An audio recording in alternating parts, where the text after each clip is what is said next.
Après la réception de 4 hélicoptères en octobre 2021 par le ministre de la Défense et des anciens combattants, colonel Sadio Camara, le président de la transition, colonel Assimi Goïta, a procédé à la remise des clés des appareils au département chargé de la question. Au regard de la dégradation de la situation sécuritaire au Mali, les autorités de la transition fondent beaucoup d'espoir sur cette nouvelle acquisition dans la lutte contre le terrorisme. Surtout dans un contexte où l'éventail des choix se rétrécit.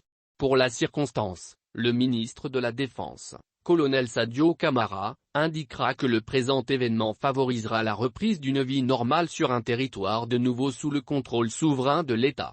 Car, explique-t-il, le renforcement de la sécurité sur l'ensemble du territoire constitue le premier axe du plan d'action du gouvernement présenté par le Premier ministre et validé par le Conseil national de transition.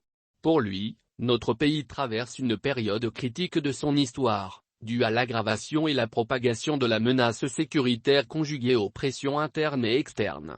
Face à cette situation, se convainc-il, nous devons nous redresser pour remonter la pente et redonner à la nation toute sa gloire.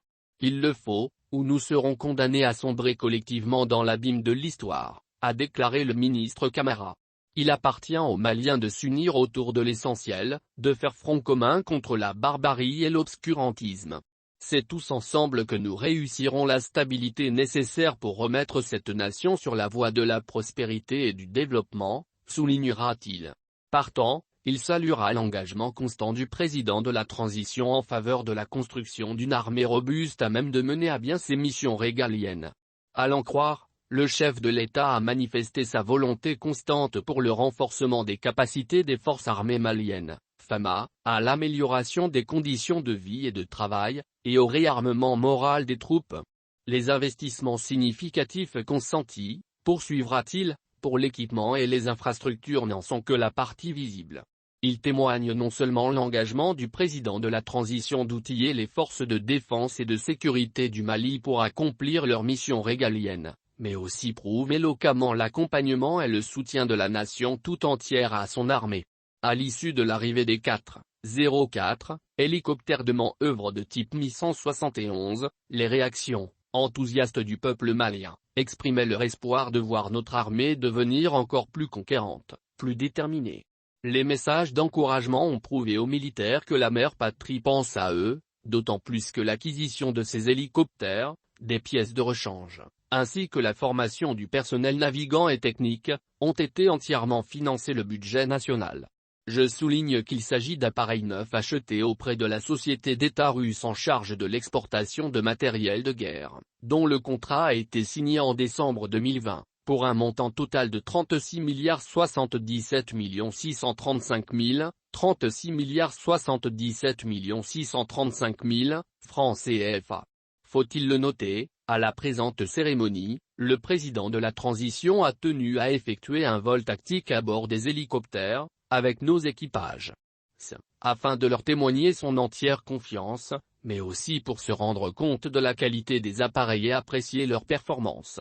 Requinqué, le ministre Camara rassurera que nos forces suivront cet exemple et mettront tout en œuvre pour exploiter de manière judicieuse et efficace ces engins performants.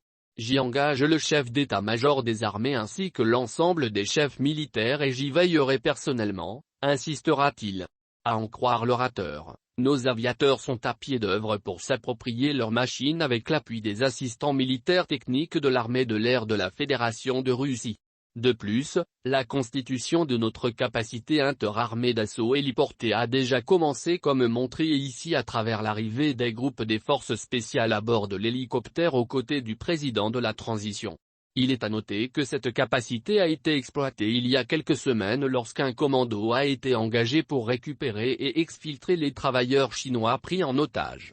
Pour le ministre Camara, cette capacité additionnelle augmente le champ d'action de notre armée, et lui donne une nouvelle liberté de manœuvre, permettant une plus grande autonomie de nos forces. Sachant que cette remise n'est qu'une étape de plus dans le processus de montée en puissance de nos forces, j'exhorte l'ensemble de nos forces armées maliennes, à redoubler d'efforts pour le renforcement de la cohésion, de l'unité et de la discipline au sein de notre belle institution, conclura le ministre de la Défense.